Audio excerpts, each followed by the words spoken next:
민수기 16장 36절부터 50절 말씀입니다. 주님께서 모세에게 말씀하셨다. 너는 제사장 아론의 아들 엘르아살에게 일러서 불탄 자리에서 향로들을 모으게 하고 타다 남은 불은 다른 곳에 쏟게 하여라. 이 향로들은 아무나 만져서는 안 된다. 그 향로를 가지고 있던 사람들은 죄를 짓고 목숨을 잃었지만 그 향로는 그들이 주 앞에 드렸던 것으로 이미 거룩하게 된 것인 만큼 향로를 망치로 두들겨 펴서 제단에 씌우도록 하여라. 이스라엘 자손에게 이것이 경고가 될 것이다.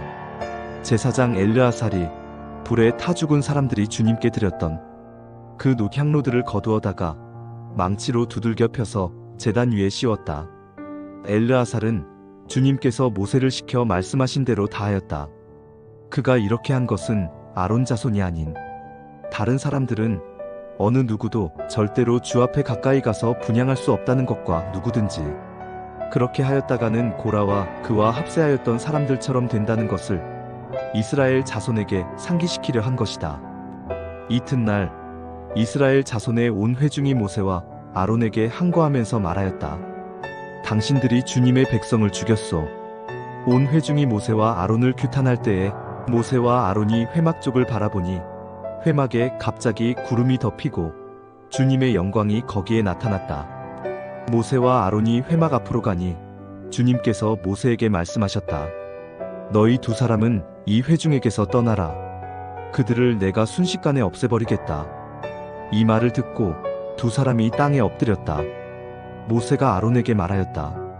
형님께서는 향로에 제단 불을 담고 그 위에 향을 피워 빨리 회중에게로 가서 그들을 위하여 속죄의 예식을 베푸십시오. 주님께서 진노하셔서 재앙이 시작되었습니다. 아론이 모세의 말을 듣고 향로를 가지고 회중에게로 달려갔다. 백성 사이에는 이미 연병이 번지고 있었다. 아론이 백성에게 속죄의 예식을 베풀었다.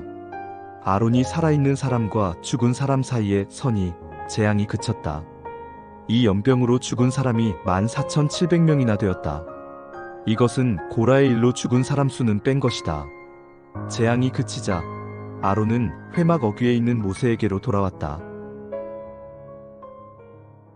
네, 샬롬. 오늘도 말씀 앞에 나오신 여러분들을 축복합니다. 여러분들은 중보기도가 무엇이라고 생각하십니까? 흔히 우리가 중보기도라 하면 다른 사람을 위해 기도하는 일이라고 말하곤 합니다. 그런데 여기서 우리가 기도하는 다른 사람, 그 대상들은 주로 누구입니까? 우리의 가족, 아니면 지인, 또 우리와 친분이 있는 사람들일 것입니다. 기도의 제목을 알고 또 우리가 안타깝게 여기며 때로는 우리가 너무나 사랑하는 사람들이 주로 우리가 중보하는 기도의 대상자들입니다. 그러나 중보기도는 단순히 우리가 사랑하고 또 좋아하는 사람들만을 위한 기도가 아닙니다. 또한 그 사람들이 우리에게 나눠준 기도의 제목만을 가지고 기도하는 것이 중보기도가 아닙니다. 중보기도는 용서와 사랑을 품은 기도입니다. 예수님의 기도가 가장 대표적인 중보기도라고 할 수 있는데요. 예수님께서는 단순히 우리의 기도 제목을 하나님께 아뢰시지 않으셨습니다. 물론 이 성령시대 가운데 예수님께서 우리의 중보자가 되셔서 우리의 모든 상황과 우리의 모든 아픔을 하나님께 아뢰시는 그런 중보의 일도 하시지만 정말 예수님께서 우리에게 보여주신 그 중보의 기도는 우리가 하나님께 기도할 수 없고 또 하나님께 나아갈 수 없는 죄인이었을 때 그런 우리를 위해서 우리를 대신해 하나님께 기도하셨다는 것입니다. 하나님께서 우리를 용서하시기를, 하나님께서 우리를 긍휼히 여겨주시기를 예수님께서는 우리를 대신하여 기도하셨습니다. 이것이 용서와 사랑을 품은 중보 기도의 모습입니다. 근데 예수님께 우리는 이러한 기도를 받을 만한 대상들이었을까요? 아니었습니다. 우리는 예수님의 원수와도 같은 자들이었습니다. 누가 자신을 죽이려고 대적하며 원망하며 모함하는 그런 원수를 살리기 위해서 이같이 기도할 수 있겠습니까? 그러나 예수님께서는 우리를 기도하셨습니다. 그것도 십자가의 죽음 앞에서 말입니다.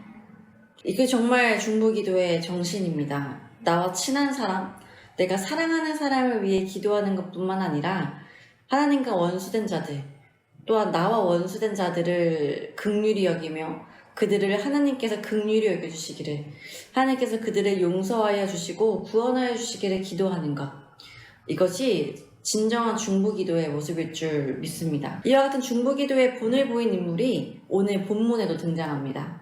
바로 아론입니다. 물론 모세 역시 이전부터 이스라엘을 위해서 사랑으로 또 신실하게 중보하였던 인물입니다. 그러나 오늘 본문에서는 모세의 말에 따라 진정 이스라엘을 위해 중보했던 아론의 모습이 더 두드러지고 있습니다. 오늘 본문을 함께 살펴볼까요?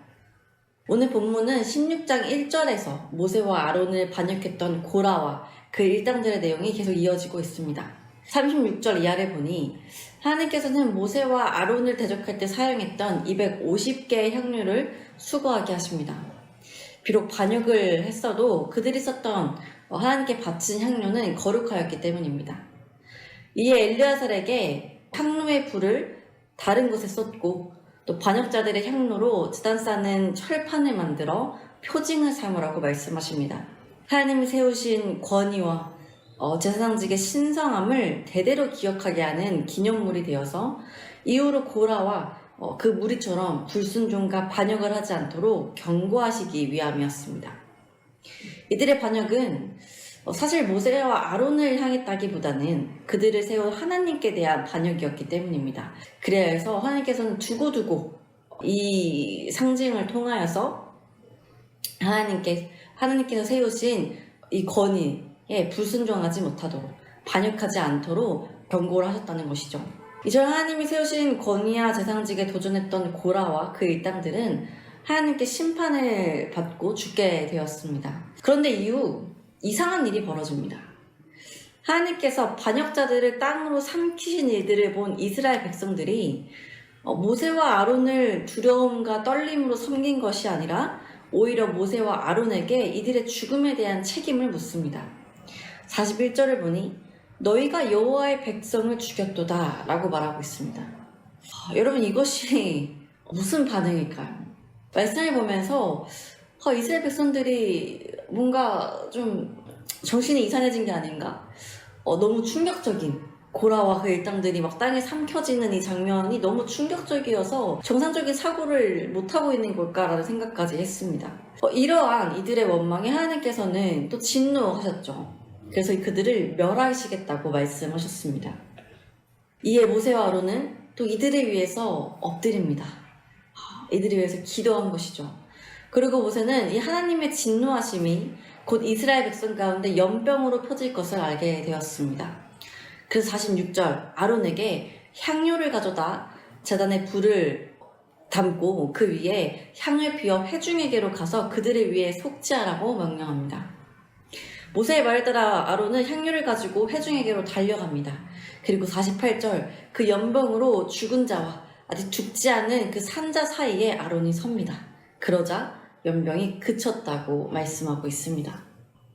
고라를 비롯한 반역자들이 하나님께 심판받았음을 보고도 모세와 아론을 대적했던 이스라엘 백성들을 위해 모세와 아론이 어떻게 지금 행하고 있습니까?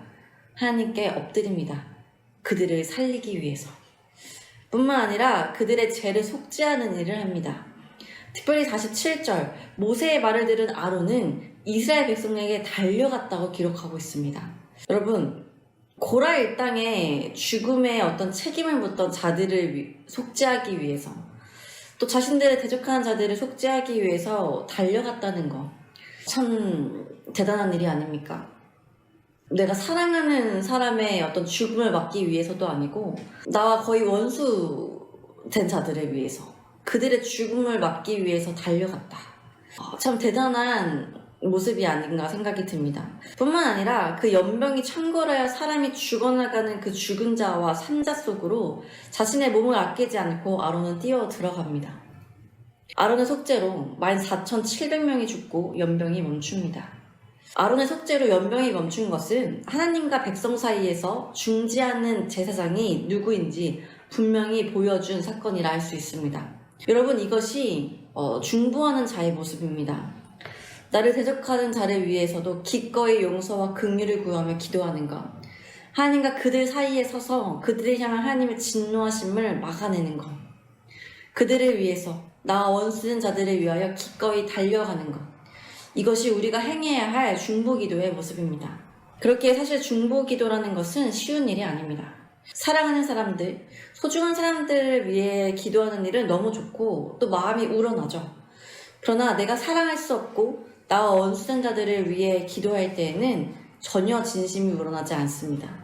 뿐만 아니라 그들에게 임할 하나님의 심판을 우리는 오히려 기대하고 또 꼭 심판하시기를 바라는 것이 솔직한 우리의 심정 아니겠습니까? 그러나 우리도 아직 원수되었을 때, 아직 죄인되었을 때에 예수님의 중보를 통하여 하나님과 화평을 이루고 하나님의 용서와 긍휼을 얻었다는 것을 우리가 기억한다면 하나님이 진짜 원하시는 중보기도의 모습이 어떤 것인지를 우리는 생각해 보아야 합니다.